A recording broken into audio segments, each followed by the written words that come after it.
Hello, hello, hello, and welcome back to another episode of Behind the Walls of the World Psychiatric Hospitals.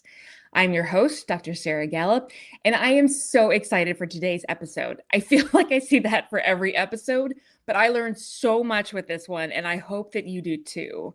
So today we're going to begin discussing a new hospital. But before we can really dive into it, we have to talk about the woman who not only founded the hospital, but really set the stage for reform of treatment for the mentally ill. If you're familiar with the fields of mental health and nursing, the name Dorothea Dix should be familiar to you.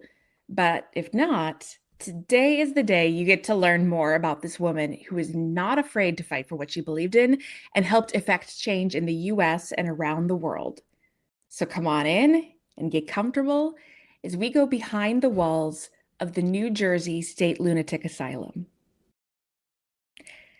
It really would be an injustice of me to simply begin this story by saying that the New Jersey State Lunatic Asylum opened on May 15th, 1848, because the story goes back much farther than that, and the context in which the asylum was opened is what makes the story really special. So you'll notice that in this episode, the asylum is going to take a little bit of a backseat in order to feature its founder, whose life work was to improve the care and treatment of the mentally ill. Dorothea Lynn Dix was born on April 4th, 1802, in the small frontier town of Hampton, Maine. She was the oldest of three children, born to Joseph Dix and Mary Bigelow Dix. Dorothea's early life was difficult, and she was forced to grow up very quickly. Her father, Joseph, was a Methodist preacher who was frequently away from home. He struggled with depression and alcoholism and was known to be overly strict and volatile. As part of his career, he handed out religious tracts. Dorothea was tasked with helping stitch and paste these tracts, a chore that she hated. Dorothea's mother, Mary, was 4 years older than her husband. She was said to suffer from bouts of incapacitating headaches, depression, and alcoholism that would essentially require Dorothea to be the caretaker of her younger siblings. Now, to his credit, Joseph Dix taught Dorothea to read and write and instilled in her a love of learning. Since she and her siblings were rarely able to attend school, Dorothea taught her younger brothers how to read and write. In 1812, when Dorothea was 10 years old, the family was forced to leave Maine because her hometown of Hampton had been invaded by the British during the War of 1812. They ended up settling in Vermont. Later in her life, Dorothea would either refuse to talk about her childhood or would say she didn't have a childhood. Although we don't know all the details of what she experienced, we can make some reasonable assumptions based on what we do know. Both of her parents struggled with depression and alcoholism, and the family always seemed to have money problems. We know that her father was physically absent for periods of time and that her mother was emotionally absent. We know that her parents fought frequently, and we can assume, based upon his struggles with alcoholism and his volatile nature, that there was likely abuse that occurred in the home. Add in war and violence and displacement from their home, and it sounds like a childhood anyone would want to forget. Clearly, home was not a safe place for Dorothea. And so in 1814, when she was 12 years old, she went to live with her wealthy paternal grandmother in Boston. She had been named after this grandmother and had loved her late grandfather, Dr. Elijah Dix, who had died when Dorothea was 7 years old. She loved to read his books from when he was a student at Harvard University. Dorothea was fascinated with learning and attended school regularly, but her grandmother also wanted her to be a proper lady. So she paid for Dorothea to take tennis lessons and hired a seamstress to make clothes for her. But her mother would get very upset when Dorothea would give those clothes to the poor children who stood outside the gate of their home. We can see the start of Dorothea's pull to help the less fortunate here. Perhaps she saw her former life or her siblings and those children and simply wanted to help. At some point, Dorothea moved from Boston to Worcester to live with her aunt, who her grandmother believed could help her more effectively with her education. By age 14, Dorothea began teaching regularly. I know this was a different time and things have certainly changed, but I cannot imagine being responsible for children's education as barely a teenager myself. I gave beginning piano and guitar lessons when I was a teenager, and even that, in retrospect, seems like a terrible decision. But Dorothea excelled at teaching. Around this time, she attended a society event where she met her second cousin, Edward Banks. He was 14 years older than Dorothea, so meaning that she was about 14-ish years old and he was 28-ish years old, and he was an attorney. Since he had wealth, Edward helped Dorothea open her first school.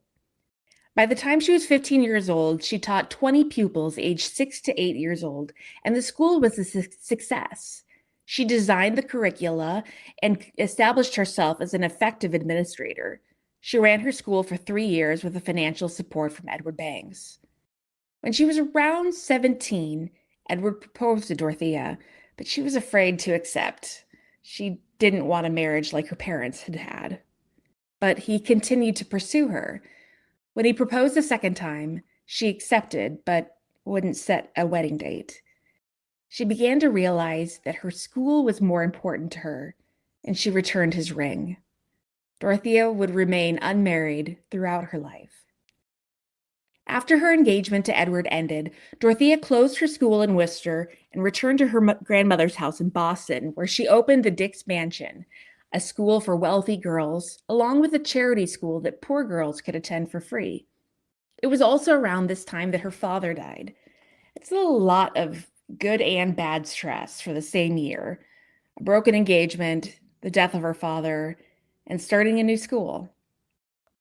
In 1824, with the help of her grandmother's money, Dorothea published a small book of facts for school teachers called Conversations on Common Things, or Guide to Knowledge with Questions.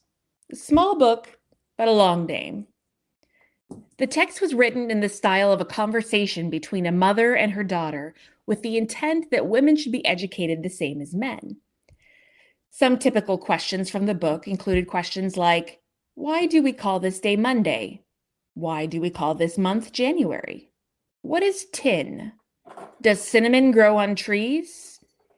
These questions reflected Dorothea's understanding of the natural world, on how children learned, and on teaching itself. The text was an immediate hit. By the start of the American Civil War, the text was already in its 60th reprint. As she reached young adulthood, Dorothea found her religious home among Unitarians. Although she had been raised Methodist, she preferred Unitarianism because of its emphasis on the goodness of God, purity of heart, openness to knowledge, and responsibility for the good of all society. In 1830, during a period when she was struggling with her health, she was asked by her friend William Ellery Channing, the so-called father of Unitarianism, if she would accompany his family to St. Croix in the Virgin Islands to be a tutor and governess for his daughters there. While there, she regained her health. Dorothea's connections from her grandmother's wealth and her Unitarian beliefs connected her to some of the most influential thinkers of the day, including author Ralph Waldo Emerson and, as we mentioned, William Ellery Channing. Those connections would prove to be essential for her later advocacy work. In 1831, her friend General Levi Lincoln was elected governor of Massachusetts, and his Secretary of State just happened to be Edward Banks, her former fiancé. So what I hope you're putting together by this point is that Dorothea had a lot of connections to politics and money and high society. She had come a long way from childhood poverty. That same year, in 1831, Dorothea opened another school in Boston, but she struggled with her physical health during this time and would have to take breaks from teaching. It's largely unknown, really, what caused her health problems, but it probably could have been due to complications to tuberculosis, which certainly would have been debilitating. During these downtimes, she would write religious poetry and fables for children. Based on the sources I read, it sounds like she was a workaholic and would push herself into her work until she got ill. I don't know if this is true for her, but for some people who have traumatic childhoods, work and overworking can be a means of dissociating and avoiding those difficult memories. By 1836, when Dorothea was 34 years old, she was taking care of her ailing grandmother, and her own health had taken a toll on her to the point that she had to close down her schools for good. She began thinking a great deal about death and had what some scholars say may have been a mental breakdown. And it makes sense. She had been teaching for 20 years at that point. There weren't many professions available for women at the time, so if she could no longer teach, what could she possibly do? Her doctor encouraged her to take an extended break in Europe. Dr. Channing, for whom she had been a governess, invited her to stay with his relatives, Unitarian philanthropists William and Elizabeth Rathbone. She moved to Liverpool, England, to live in their estate for the next year. The Rathbones really seemed to enjoy Dorothea, and she was treated better there than she had ever been with her own family. While she was there, she was introduced to prison reformer Elizabeth Fry and Samuel Tuke, founder of the York Retreat for the Mentally Ill. She was exposed to the British lunacy reform movement, which involved detailed investigations of madhouses and asylums, with the findings reported to the House of Commons. Dorothea learned that in England, it was believed that the government should have an active and direct role in social welfare. These connections would set the stage for her later work. In 1837, Dorothea's mother and beloved grandmother died within 2 days of each other, and she returned to Boston. The inheritance she received following her grandmother's death allowed her to support herself without teaching. March 28, 1841, was a day that would ultimately change the rest of Dorothea's life. On that day, she agreed to teach a Sunday school class at the East Cambridge jail.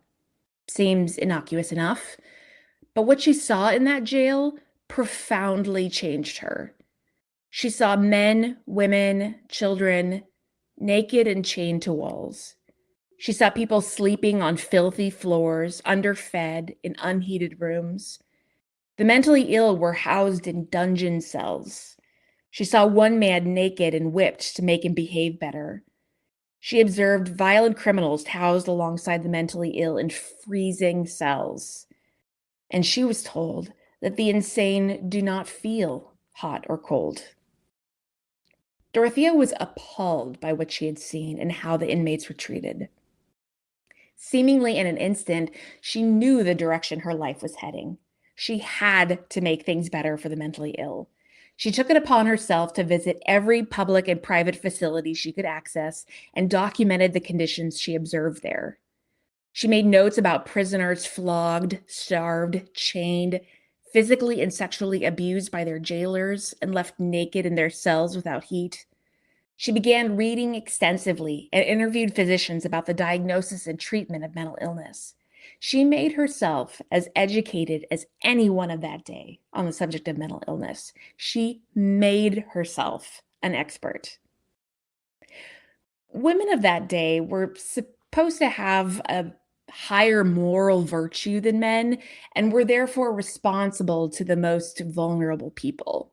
We still have this idea about women today being natural caregivers and nurturers. But strangely, at that time, women were also supposed to be protected from images and experiences of suffering and degradation. Dorothea didn't seem to care.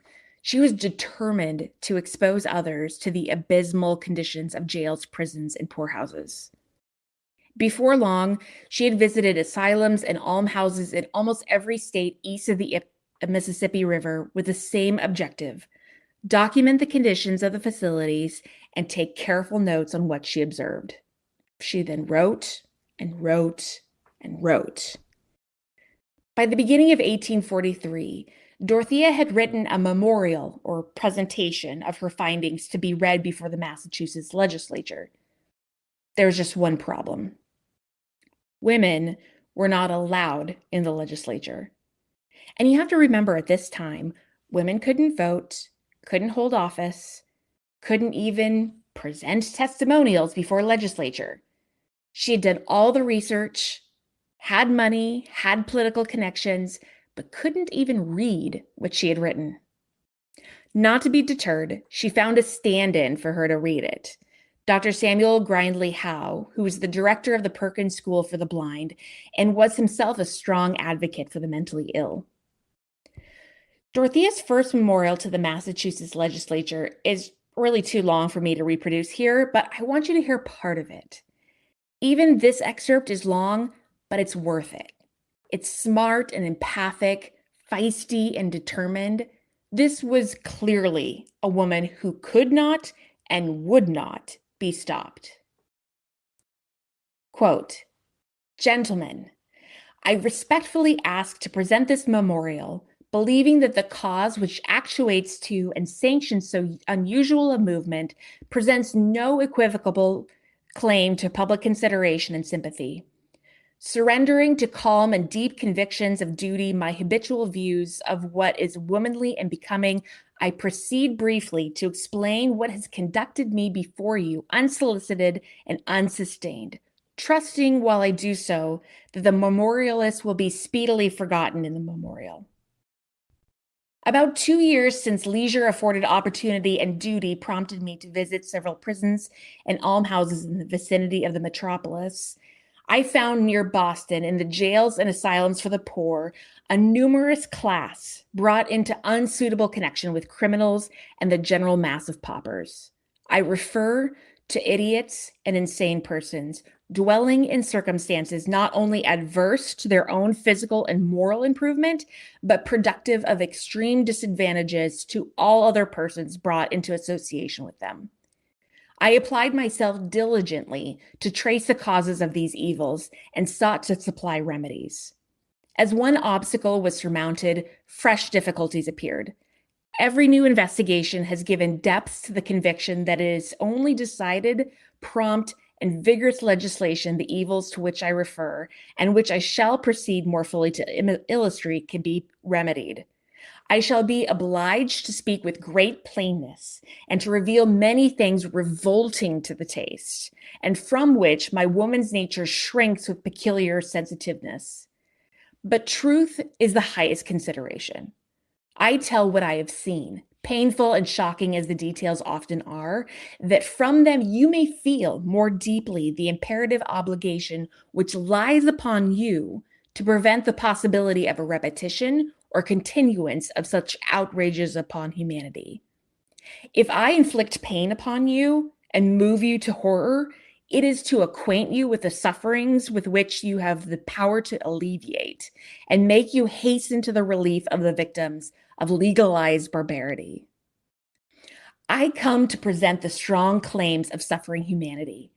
I come to place before the legislature of Massachusetts the condition of the miserable, the desolate, the outcast.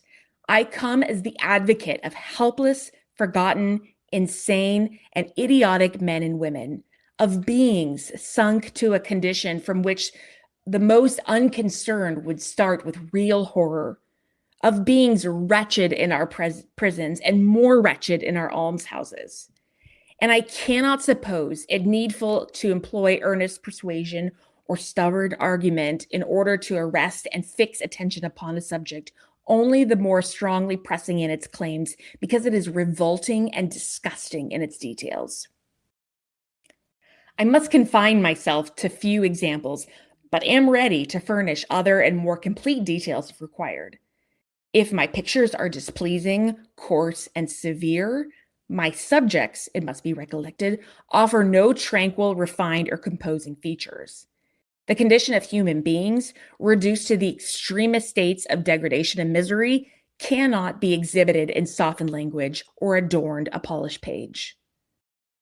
I proceed, gentlemen, briefly to call your attention to the present state of insane persons confined within this commonwealth, in cages, closets, cellars, stalls, pens, chained, naked, beaten with rods, and lashed into obedience.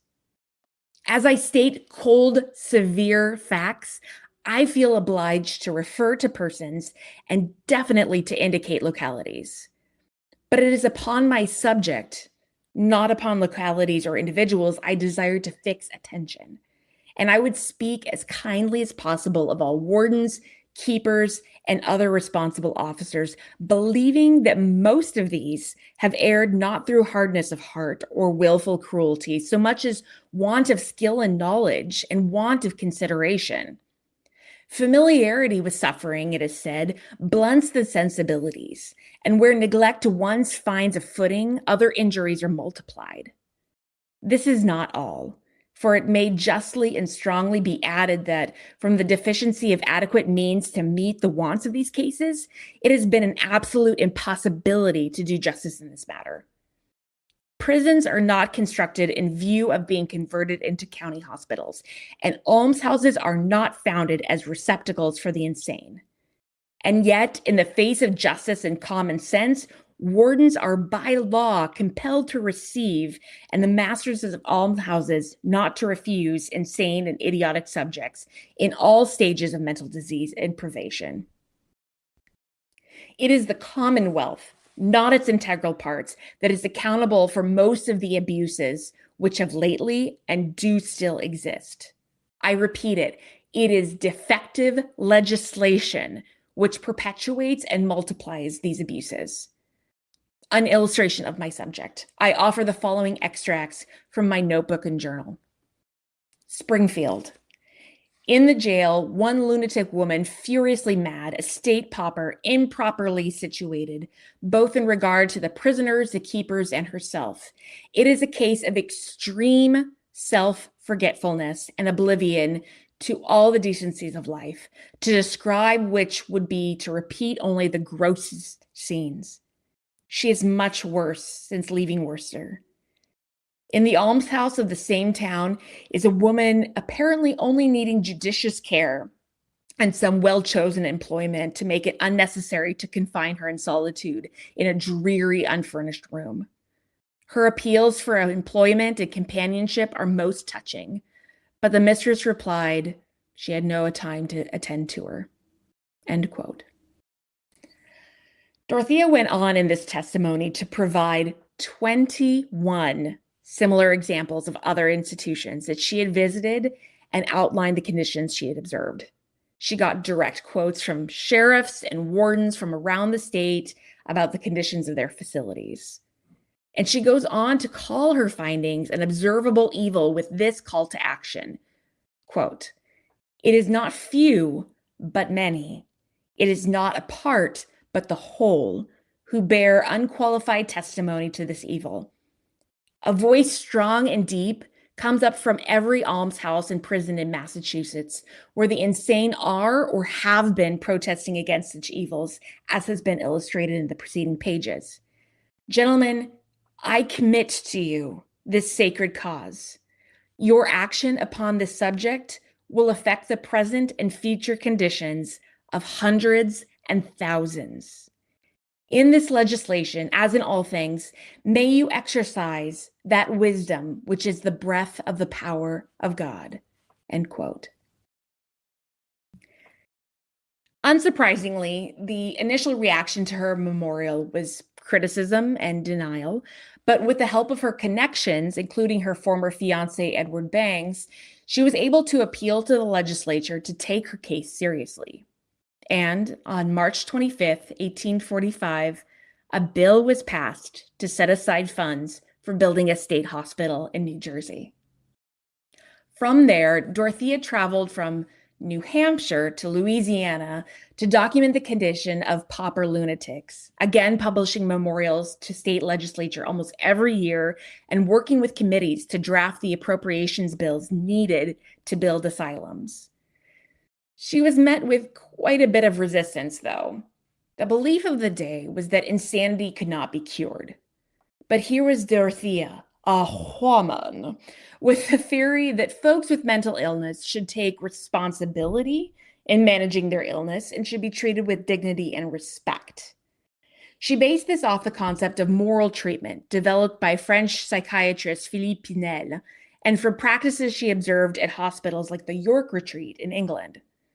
She told a story about a woman with raging mania she had seen at an institution who was chained in a cage and whipped to control her actions and words. A local couple took her into their home and treated her with kindness and she slowly began to recover. Obviously, it seems like a bit of an exceptional case. Not everyone can take in someone from an asylum, but the basic concept of treating the mentally ill with dignity certainly remains true today. After the 1845 bill was passed to build a new state hospital, the city of Trenton was chosen as its location. The facility, initially called the New Jersey State Hospital at Trenton, would be state of the art.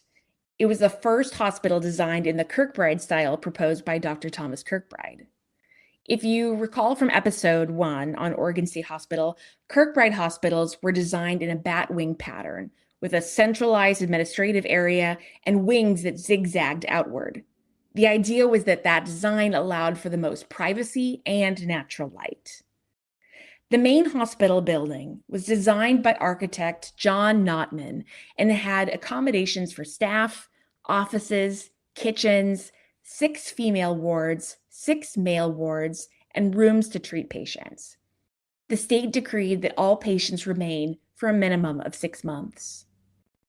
The first superintendent of the New Jersey State Hospital was Dr. Horace A. Badolf, who had been assistant superintendent at the Utica State Hospital for the previous 5 years. And so, on May 15, 1848, the New Jersey State Hospital at Trenton officially opened. 86 patients were admitted during the first year. Since the facility was so modern, being the first Kirkbride-style hospital, it was subject to visits from physicians and psychiatrists from around the country and abroad. Dorothea believed that patients should be provided therapy, books, music, recreation, and meaningful work. On the whole, the hospital took a holistic approach to treatment that was well received by visiting doctors. Dorothea's first hospital was deemed a success. Dorothea's advocacy work for the mentally ill didn't stop after the hospital was opened. Also in 1848, she asked Congress to grant more than 12 million acres of land as a public endowment to be used for the benefit of the mentally ill, the blind, and the deaf. Both houses of Congress approved the bill, but it was later vetoed by President Franklin Pierce in 1854 due to his belief that the government should not involve itself in social welfare. I can almost see her face when she heard this news, probably dead eyes, nostrils flaring. All that hard work just to be vetoed at the last minute. After this loss, Dorothea returned to England to reconnect with the Rathbums. She conducted investigation of asylums and madhouses in Scotland. Her work helped begin the Scottish Lunacy Commission. Dorothea began noticing differences between public hospitals for the poor and private hospitals for the wealthy, as well as differences among hospitals from different countries. Wherever she went, she made recommendations for reform. Amazingly, she even met with Pope Pius IX, who personally ordered the construction of a new mental hospital after meeting with her.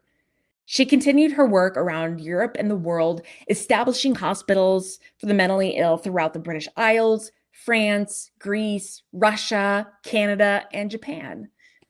Meanwhile, in the U.S., the Dorothea Dix Hospital was built in 1856 in Raleigh, North Carolina. After all of her hard work, she returned to the U.S. in 1856. While Dorothea was traveling around the world, the New Jersey State Hospital at Trenton began admitting more and more patients. Soon they had outgrown the original Kirkbride building, and new accommodations had to be built to house 250 additional patients. In 1853, a museum and reading room were added. Later, they added an exercise room and a 10-pin bowling alley. In 1858, 10 years after it had opened, a laundry building was added. The hospital was flourishing. Around the same time, tensions had risen to a boiling point in the U.S. regarding slavery. In 1861, the American Civil War began, marking division between the northern states, known as the Union, and the southern states, known as the Confederates. Dorothea arrived in Washington, D.C. in April 1861. She wanted to help the Union effort in whatever way she could. At age 59, she was named Superintendent of Army Nurses for the Union Army, a remarkable feat since she was the first woman to serve in such a high-power, federally appointed role. Dorothea was responsible for setting up field hospitals and first aid stations, for recruiting nurses, managing supplies, and setting up training programs. She had high standards for the nurses she recruited, which led to successful outcomes. Dorothea pushed for more training and additional opportunities for women nurses. Throughout the war, she single-handedly recruited over 3,000 Union Army nurses, making up about 15% of the total number of volunteer nurses. Dorothea insisted that nurses be respected by both officials and patients, and that they not be distracted by the men. She earned a reputation as someone who only recruited less attractive women under 30 to serve. Dorothea was efficient and focused, but many people found her to be rigid with limited social skills. Many of the volunteer nurses feared and disliked her. In fact, author Louisa May Alcott worked with Dorothea during the Civil War and kept her distance from her, saying, quote, "No one likes her, and I don't wonder why," end quote. Dorothea also often clashed with Army officials. Her volunteer corps were popular with civilian authorities, but scorned by the Army. She was known for bringing in supplies from private sources when there were not enough rations, medications, and supplies delivered from the military.